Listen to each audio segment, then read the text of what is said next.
Just a really tough shooting night for you guys. I know some of it is the 7'6" kid, but you guys missed some shots on the perimeter as well. Yeah, I thought early on in the game we were trying to probe that zone. Got the ball inside against man-and zone. He blocked some shots. I think it really just carried over to the rest of our offensive possessions. They went to a zone, got it inside. He accounted for maybe 14 to 16 points of our offense when we had opportunities at the rim and either block it or change the shot. So, I don't want to discount this game, but I don't want to over-exaggerate it because I know we won't see another kid like him. And I was wondering when Mississippi State played them if they were that much better than Mississippi State. But now I realize how much of an impact that kid makes because he just changed the game with his presence. Defensively, they shot 50%, but were you happy with your defense? I mean, I think they shot 50%. I think some of it, a little bit of it had to do with him. He was 3 for 4. He was 75%. So if you take away some of that 75%, take 2 or 3 shots away that was in the paint, they'll be back down to 40. So again, I got to watch this film. I don't really want to over-exaggerate this one because, it was really different having him in the game and impacting that paint. We couldn't get any 2-point baskets all night.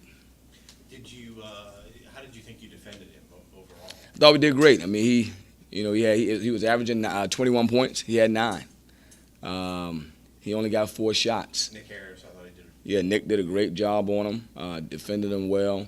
And so, again, it's disappointing that we didn't perform better, lost by 20 points at home. But at the same time, he really made an impact, and he accounted for at least 14 to 16 points around the basket against us. And I think it carried over to some of our other offense because we were very uncharacteristic with some of the turnovers we made.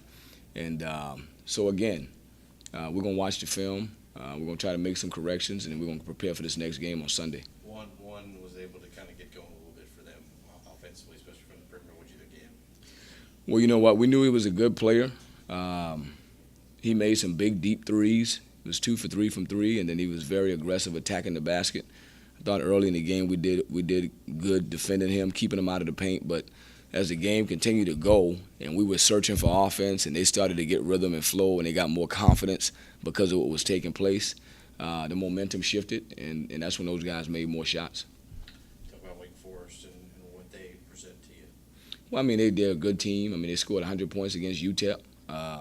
Obviously, they got some size. They play in the ACC, so it's going to be a challenge. They got very good big guys and some good perimeter players.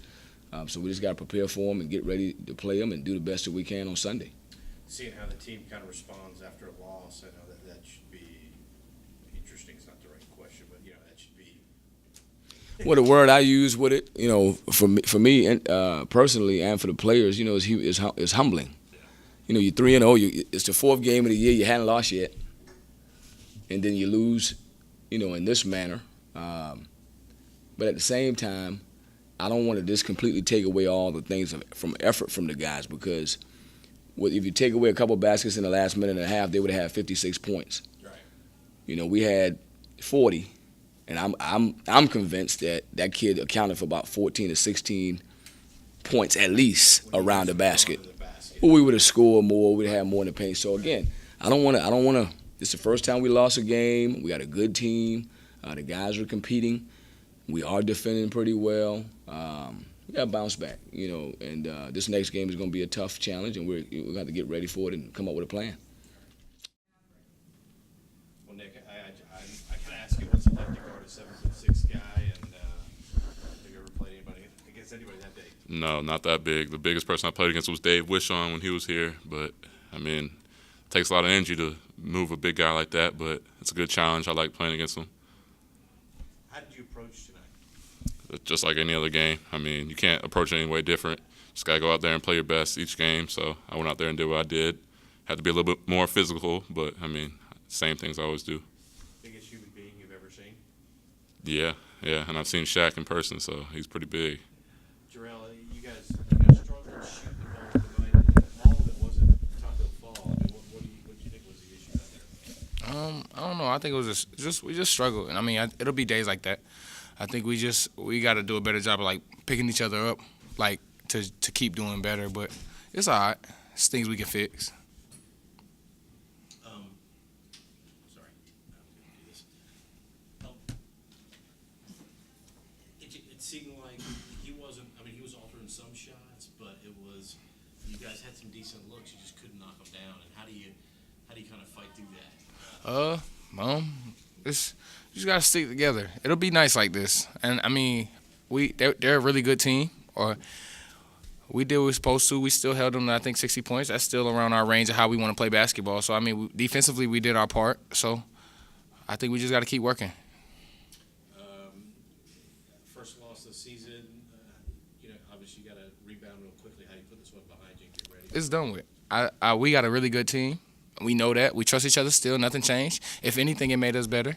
So, I mean, that's just how it goes. We'll be a good team regardless.